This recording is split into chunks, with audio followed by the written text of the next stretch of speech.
Pemberani di Perang Uhud, kisah Hamzah bin Abdul Muthalib. Hamzah bin Abdul Muthalib adalah salah satu sahabat, paman, dan saudara sepersusuan Nabi Muhammad. Ia dikenal sebagai Asadullah, atau Singa Allah, karena keberanian dan kepahlawanannya dalam membela Islam. Ia memeluk Islam pada tahun ke-6 kenabian setelah membela Nabi Muhammad dari caci maki Abu Jahal. Sejak saat itu, ia setia mendampingi Nabi Muhammad dalam berbagai perang, termasuk Perang Badar dan Perang Uhud. Perang Uhud adalah perang kedua antara kaum muslimin dan musyrikin Quraisy yang terjadi pada tahun 3 Hijriah. Kaum muslimin berjumlah sekitar 700 orang, sedangkan musyrikin Quraisy berjumlah sekitar 3.000 orang. Dalam perang ini, Hamzah menunjukkan keperkasaan dan kecakapan taktisnya dalam menghadapi musuh. Ia berhasil membunuh beberapa pemimpin musyrikin, seperti Abu Jahal, Utbah bin Rabi'ah, dan Syaibah bin Rabi'ah. Namun, nasib tragis menimpa Hamzah ketika ia lengah sejenak. Seorang budak bernama Wahsy yang disewa oleh Hindun binti Utbah, istri Abu Sufyan, membidik tombaknya ke arah Hamzah.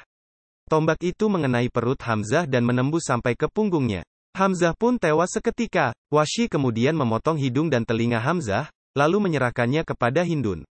Hindun pun membalas dendamnya dengan mengoyak-oyak jantung Hamzah dan mengunyahnya.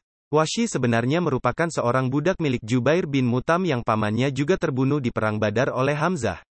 Kala itu Wahsy dijanjikan akan dibebaskan dari perbudakan, jika ia berhasil membalas dendam dengan membunuh Hamzah. Hindun juga menjanjikan hadiah-hadiah yang berlimpah jika ia berhasil membunuh Hamzah.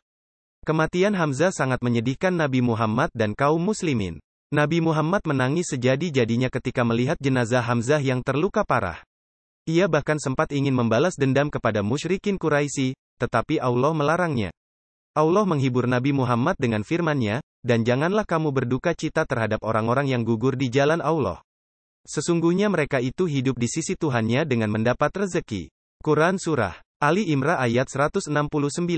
Nabi Muhammad kemudian memberikan gelar Sayyidus Syuhada, atau pemimpin para syuhada, kepada Hamzah. Ia juga memerintahkan agar jenazah Hamzah dikuburkan di Gunung Uhud bersama para syuhada lainnya.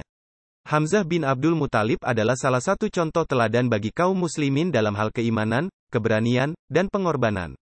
Semoga Allah merahmati dan mengampuni beliau. Amin.